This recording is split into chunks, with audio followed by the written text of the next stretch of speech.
pagtitimpi ang pinakamahalaga sa lahat, lalo na sa mga mapupusok na bata. Madaling maging makulit pero mahirap panindigan. Wow. Madaling maging maulit pero mahirap panindigan. Madali nga, lalo na ngayon sa social media. Alam naman natin yan. Totoo. This is a 811 production by Reese's Beats. 181 Bandidos.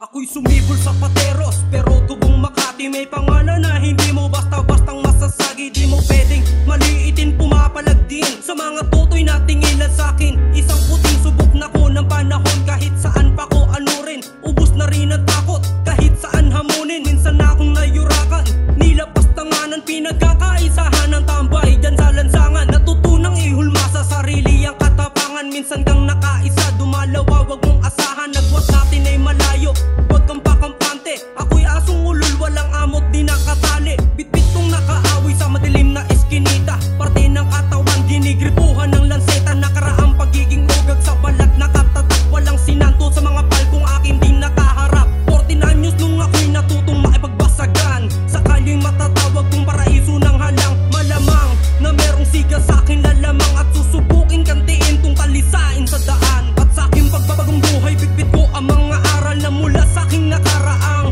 Maling asal, tuturuan ka ng kali paano makipagkapwa tao, pero tao din ang tutulak sa'yo maging gago.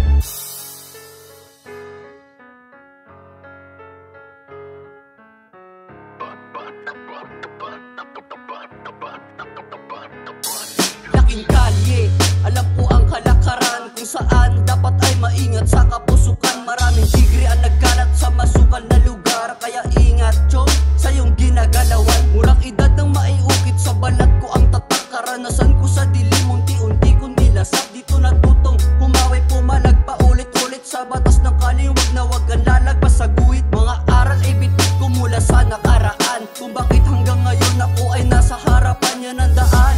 Mata na dapat mong lakbayin ang masikatan, kat hindi ka nagtatago sa dilim. Ang malawak mong mundo, wag na wag mong pasikipin. Dahil kung siga ka, marami dyan kaya kang kantiin. Baliktarin ang kapalaran mo't bangungot sa dilim. Payo lang to bilang kuya, wag mo mamasamain. Dahil napakadaling pasukin ang laro, ngunit mahirap labasin. Diyos ang tutubo sa'yo, hindi lahat ng katapangan makakayang gampanan. At baka isang araw tiyong ang buhay mo'y matuldukan. Alisin mo sa bokabularyo mo ganyan na tema, kung ayaw mo ang buhay mo'y maging wala ng kwenta. Sa pelikula ng buhay mo, ikaw ang dapat na bida. Walang iba kundi ikaw lang ang kukulay sa iyong obra. Dahilan tunay na siga nagpapakumbaba, wag mong sayangin ang buhay mo na ang Diyos ang gumawa. Nasa kali ang karanasan kung paano matuto, dahil kali ang magpaparana sa'yo bilang tao.